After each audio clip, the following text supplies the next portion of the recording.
తాకట్టులో ఉన్న బంగారానికి తక్షణ విముక్తి. ఈ రోజు మార్కెట్ రేట్ క్యాష్ మీ చేతిలో. శివ గోల్డ్ కంపెనీ, మీ నమ్మకానికి మా హామీ.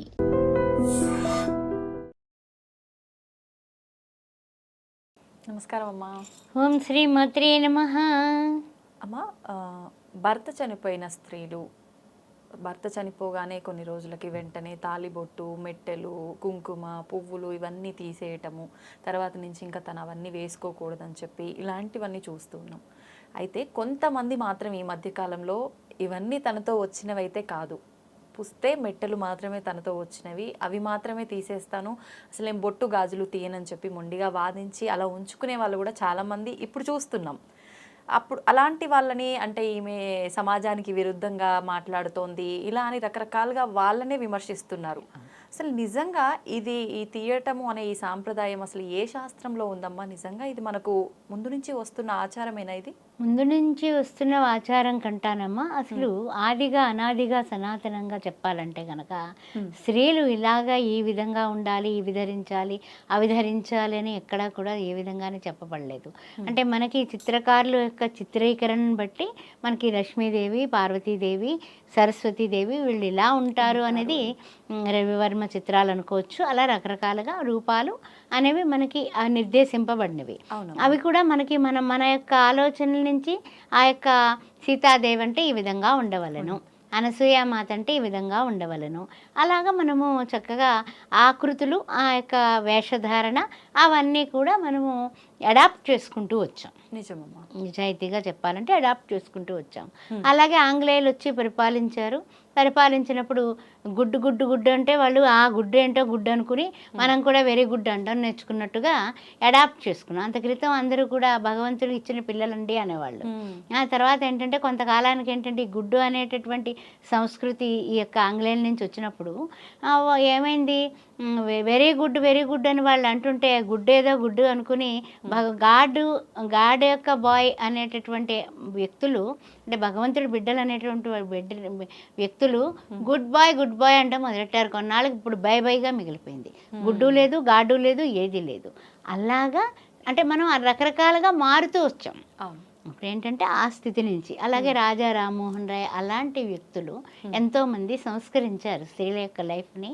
ఎంత చిన్న వయసులో పెళ్ళిళ్ళు అవ్వడం, వాళ్ళ భర్తలు పోవడం, వాళ్ళు వితంతువులుగా మిగిలిపోవడం, వాళ్ళు ఓన్లీ మల్లు చీర, నేత చీర కూడా కాదు, మల్లు వస్త్రం, ఆ అంచు ఉండదు, ఏమీ ఉండదు, ఓన్లీ ఏంటంటే సైన్ గుడ్డ. క్లారిటీగా చెప్పాలంటే ఒక సైన్ గుడ్డ వేసుకుని జుట్టంతా మొత్తం తీయించేసుకొని సుమంగళి కానటువంటి స్త్రీమూర్తి, ఎదుటి వాళ్ళకి ముఖం కూడా ఆమె ముఖం చూస్తే మహాపాపం అనేటటువంటి పరిస్థితుల నుంచి ఈనాడు వాళ్ళు వితంతువులని వాళ్ళు చెబితే తప్ప మనకు తెలియదు అనే దానికి స్త్రీ పరిణితి చెందింది అని చెప్పొచ్చు. అట్లాంటి పరిస్థితుల్లో ఇంకా వాళ్ళు ఎదురొస్తున్నారు, అయ్యో మనం పెడితే ఏమైనా పని ఆగిపోతుందేమో, లేకపోతే వాళ్ళ మొహం ఎలా చూస్తాం అంటే మన అమ్మగారే అలా ఉన్నారనుకోండి, మన అమ్మ ముఖం చూడటల్లా అత్తగారు ఉన్నారు, అత్తగారిని పక్కకి వెళ్ళిపోమంటావా ఏమిటి? అలాగా ఈ సుమంగళత్వం అనేది ఇప్పుడు సువాసన వచ్చినా ప్రీత అన్నారు అమ్మవారు యొక్క పూజానామాల లలితా సహస్రంలో. కానీ గంగా భాగీరథి సమానురాలైనటువంటి అనేటటువంటి ఒక గంగాదేవితో పోల్చారు. వితంతువుని గంగాదేవితో పోల్చారు. అంటే ఏమిటి, గంగాదేవి ఎంత పరమ పవిత్రమైంది, అలాగే ఈ స్త్రీమూర్తి కూడా భర్త ఇచ్చినటువంటి పుస్తలు, నల్లపూసలు తీసి పక్కన పెట్టి చాలా వరకు వాళ్ళ యొక్క ప్రవర్తనలో పరివర్తన చెంది పరిణితి వచ్చి ఈవేళ బొట్టు, గాజులు, కాళ్ళకు పట్టీలు అన్నీ పెట్టుకుంటున్నారు మా ఆడవాళ్ళు. దానికి నిజంగా చెప్పాలంటే మనం అందరం కూడా వాళ్ళందరికీ కూడా వాళ్ళు అది చెప్పాలంటే వాళ్ళది ఏం పాపం చేసుకోలే, వాళ్ళందరూ కూడా పుణ్యమైనటువంటి వాళ్ళే, పుణ్య స్త్రీలే. అందుకనే బాబా గారు ఇక్కడ ఒక విషయం చెప్పుకోవాలి. భగవంతుడిని గురించి తెలుసుకోక, భగవంతుని కొరకు తప్పించక, భగవంతుని వలన భగవంతుని కొరకు భగవంతునితో లీనమవ్వడానికి ఇష్టం లేనటువంటి వ్యక్తులు ఈ ప్రాపంచక నటనలో ఎవరైతే ఉన్నారో వాళ్ళే పుణ్యస్త్రీలు కాదు. పుణ్యస్త్రీలే ఇక్కడ ఉన్న వాళ్ళందరూ అని భగవాన్ శ్రీ సత్యసాయి బాబా వారు ఒకానొక ఉపన్యాసంలో చెబితే ఆడవాళ్ళందరూ కూడా వితంతువులు ఎక్కడ ఎంతమందో పాపం భర్తలు లేని వాళ్ళు వీళ్ళు చక్కగా సేవ చేసుకుందామని వెళ్ళేవాళ్ళు, వాళ్ళందరూ కళ్ళమట నీళ్ళ దారలతో ఏడ్చారు. అలాగ ఒక మంచి గురువే చెప్పాడు నోటితోటి. ఎందుకు అంటే ఇప్పుడు గంగా భాగీరథి అంటే భగీరథుడు ఎంతో తపస్సు చేసి గంగాదేవిని తెచ్చాడు. అలాంటి పిలుపుతో వీళ్ళు ఉద్ధరించబడ్డారు. ఉద్ధరేనాత్మన ఆత్మానం అన్నాడు భగవద్గీతలో కృష్ణ పరమాత్మ. మరి ఆ విధంగా శ్రీమూర్తులందరూ కూడా ఎలా ఎంత పరంపర పరిణితి వచ్చింది. ఈ రోజున వాళ్ళ పరిస్థితి ఏమిటి? 2 వివాహాలు జరిగాయి, అది జరుగుతున్నాయి. పిల్లలున్న వాళ్ళకు కూడా వివాహాలు జరుగుతున్నాయి. అదేవిధంగా ఎంతో చక్కగా వాళ్ళ కుటుంబాలు కాపురాలు కూడా బాగున్నాయి.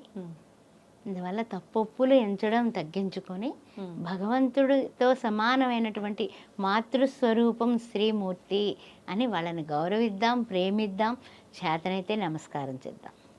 అమ్మ, మనకు ఎంతసేపు భర్త చనిపోయిన స్త్రీలని అశుభంగా భావించడమే కానీ ఎక్కడ కూడా భార్య చనిపోయిన భర్తను మాత్రం ఎక్కడ తప్పుపట్టి నెగిటివ్గా మాట్లాడేదే ఉండదమ్మా. మనం ముందు నుంచి చూసుకున్నా కూడా స్త్రీలనే తప్పు పడుతుంటారు, నెగిటివ్గా మాట్లాడుతుంటారు. ఇందాక మీరు అన్నట్టుగా ఎదురొస్తే అశుభం అని, కొన్ని సందర్భాల్లో వాళ్ళు చేసిన అంటే వంటలు తినటం కూడా కరెక్ట్ కాదు అని ఇలాంటివి మాట్లాడుతూ ఉంటారు. ఎందుకనమ్మా మరి మగవారికి లేకుండా ఆడవాళ్ళకే ఇలాంటివన్నీ రావటానికి అసలు కారణం ఏంటి? అంటే పితృస్వామ్య వ్యవస్థ. ఇదంతా కూడా పురుషుల యొక్క డామినేటింగ్ అనేది పూర్వం నుంచి కూడా వస్తుంది. ఇప్పుడు 70 ఏళ్ళు 80 ఏళ్ళ వృద్ధుడికి 10 ఏళ్ల పిల్లనిచ్చి పెళ్లి చేసినప్పుడు ఏ విధంగా అమ్మాయి లైఫ్ని ఆయన ఉద్ధరించగలడు? ఎంతకాలం ఆయన కాపు కాయగలడు? ఆ పిల్లకి పిల్ల పాప వాళ్ళందరూ వస్తుల్లోకి 20 ఏళ్ల వస్తుల్లోకి ఈయన ఉంటారో లేదో కూడా తెలియనటువంటి పరిస్థితి. అలాంటి దుర్బలమైనటువంటి పరిస్థితుల్లోకి ఆడది వెళ్ళిపోయింది. వెళ్ళిన తర్వాత ఆమె తప్పనిసరిగా మార్పులు చేర్పులు ఎన్నో ఎంతమందో పోరాడి ఈవేళ ఈ విధంగా. అయితే మగవాడికి ఏముంది? ఆడవాళ్ళకి పుస్తలు తీసేయాలి, నలుపుసలు తీసేయాలి, తర్వాత మంగళసూత్రం తాడు తీసేయాలి, కాళ్ళకి పట్టీలు మట్టిలు ఏమి ఉండకూడదు, ముఖాన బొట్టు ఉండకూడదు, ఒక మల్లు చీర దాని ముఖాన పడేసి నెల గుండుగి ఇచ్చేసి ఎంత అందవికారం చేయాలో అంత అందవికారంగానే ఆ వితంతువు అనే పరిస్థితికి వెళ్ళారు. అదే మగవాడికి చక్కగా మొలతాడు ఒక్కడే కట్ చేస్తారంతే, ఇంకంతకన్నా ఏ విధమైన మార్పులు చేర్పులు ఉండవు.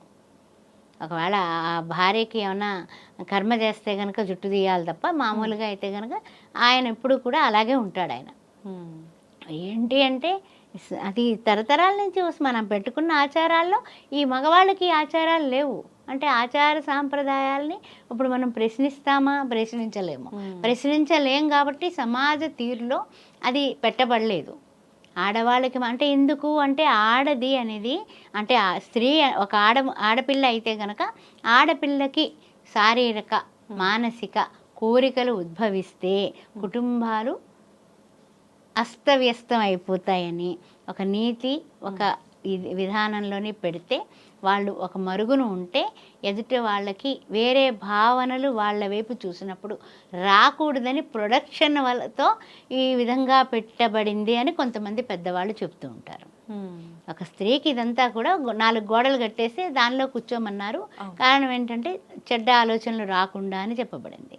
కానీ ఈ యొక్క వితంతువులైనటువంటి స్త్రీలు వాళ్ళ కోరికలను చంపుకొని వాళ్ళ మనస్సు ఎంత ఆవేదన చెందినా కూడా ఏడ్చుకుంటూ చావు గురించి ఆలోచిస్తూ బతికిన వాళ్ళు కోకొల్లలుగా ఉన్నారు. నిజమే అమ్మా. నిజంగా ఎవరి ఇష్టానికి వాళ్ళని వదిలేస్తేనే బెటర్ అమ్మ. బలవంతం చేసి కూడా చాలామంది వితంతురాలుగా మార్చేస్తున్నారు. అలా చేయకుండా అంటే వాళ్ళ ఇష్టానికి వాళ్ళని వదిలేస్తేనే చాలా బాగుంటుంది. మెయిన్ ఏంటేనమ్మా ఒకటేనమ్మా, ఏదైనా సరే లోటే. భర్త లేకపోవడం అనేది పెద్ద లోటమ్మా ఎవరికైనా సరే. ఆ లోటు వాళ్ళు అనుభవిస్తున్నారు. వాళ్ళు బొట్టు పెట్టుకుంటున్నారా, మట్టెలు పెట్టుకుంటున్నారా, గాజులు వేసుకుంటున్నారా, ఇవన్నీ సెకండరీ. కానీ అందరిలోని కూడా మనము వాళ్ళని మానసికంగా కృంగదీయకుండా ఉంటే సాటి స్త్రీమూర్తిని అది నిజంగా సమాజానికి ఉపయుక్తమే కాదు, మనం చెప్పాలంటే మన మనస్సాక్షికి కూడా మనం సమాధానం చెప్పుకునే పరిస్థితిలో ఉండొద్దు. ఒకళ్ళని చూసి వాళ్ళ ముఖం ఇలా తిప్పుకున్నాం అనుకోండి, కొంతమంది ఏంటంటే పాపం బొట్టు పెడతా ఉంటాం, పెట్టినప్పుడు ఇలా పెట్టేసుకున్నప్పుడు వాళ్ళు ఎంత చిన్నబుచ్చుకుని పెట్టుకున్నారు. అర్థమైందమ్మా? అది అలాంటివి కొన్ని పాపం అన్నిటికీ వస్తున్నారు ఇప్పుడు. ఇది వరకు ఫంక్షన్స్కి వాటికి కూడా వాళ్ళు వచ్చేవారు కాదు, ఎక్కడో వెనకాల కూర్చునేవాళ్ళు, అక్షంతలు లాంటివి వేసేవాళ్ళు కాదు. కానీ మారింది. కానీ ఏంటంటే బొట్టు కుంకుమ అంట్లోకి కొంచెం వాళ్ళు ఇప్పటికి కూడా వెరుపుగానే ఉంటారు.